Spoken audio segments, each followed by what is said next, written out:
छौरा तमाराको बनेर चिच्याई डाकमा डाको छोडेर उड्ने छ देश उदाउने छौ हामी यो भत्केको घरलाई उठाउनु छ माथि केरम काठमाडौँ पोखरा रेल आइसकेपछि बेनीसम्मका रेलका लागि त केही भन्नु पर्ला जस्तै लाग्दैन मलाई।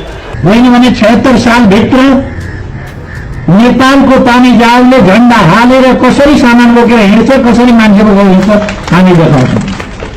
10 वर्षभित्रमा यो देशलाई चाहिँ दक्षिण एसियाको त सबभन्दा अगाडि लान्छौँ हामी युरोपीय स्तरमा।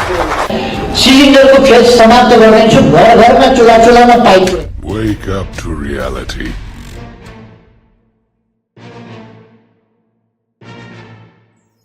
हिस्ट्री भनेको फेरिने चिज हो भाइ, बाले नैलेसम्म आएको थियो।